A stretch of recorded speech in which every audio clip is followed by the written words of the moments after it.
porto dentro un senso di colpa insopportabile, la sensazione di non essere all'altezza, di aver fallito, non perché le manchi il mio amore, ma perché non sono in grado di garantire il diritto più elementare, quello di mangiare. Anche quando lo si trova nei mercati, il cibo è spesso immangiabile o così costoso che è come se non ci fosse. Il prezzo dei beni di prima necessità è aumentato del più del 300%. Non si tratta solo di carestia, è violenza economica.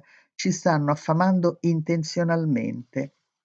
Quando fu annunciato che gli aiuti umanitari statunitensi erano arrivati a Gaza, la gente diceva che potevamo andare a prenderli. Io vivo vicino a uno dei punti di distribuzione indicati, ma non ci sono andata. Non perché non fossi disperata, ma perché sapevo cosa mi aspettava. Quei punti di distribuzione sono trappole. La gente viene attirata con la promessa di cibo, poi uccisa a colpi di arma da fuoco, come passeri. Gli affamati sono diventati bersagli. Ho preferito mettermi sul ciglio della strada di sera, chiedendo a chi aveva della farina se me ne poteva vendere un po', ma la risposta era sempre la stessa: non mangiamo da giorni. Un uomo mi ha detto: mia moglie ha partorito ieri, ho rischiato la vita per procurarmi questo sacchetto, voglio solo darle da mangiare perché possa nutrire il nostro bambino. Ho smesso di chiedere quando ho visto un carro che correva verso l'ospedale carico di corpi, feriti e morti. Il sangue gocciolava dai lati, la farina era intrisa di sangue. In quel momento mi si è rivoltato lo stomaco. Come siamo arrivati a questo? Di dover rischiare la morte ogni giorno per un sacchetto di farina?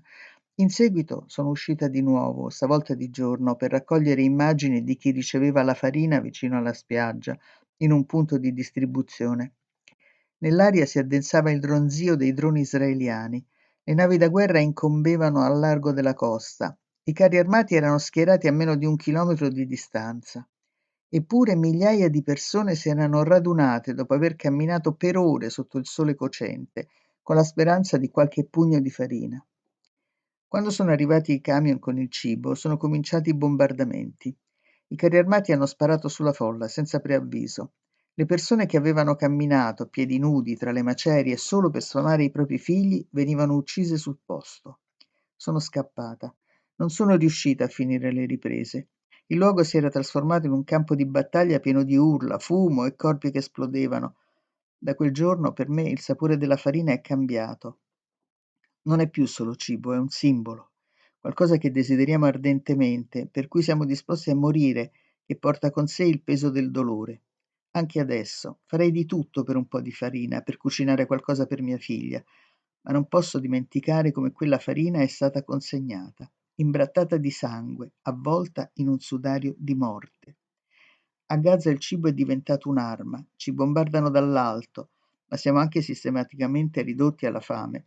Non sono solo gli aerei, i droni, i carri armati, sono i posti di blocco, sono le mappe di evacuazione, la mancanza di medicine, è il silenzio del mondo.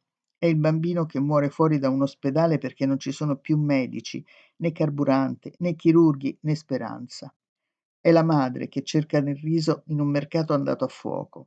È la famiglia che scava tra le macerie alla ricerca di fagioli in scatola. È il genocidio compiuto con ogni mezzo, lento e rapido, silenzioso e assordante. Eppure ogni giorno ci alziamo e ricominciamo, perché non abbiamo altra scelta.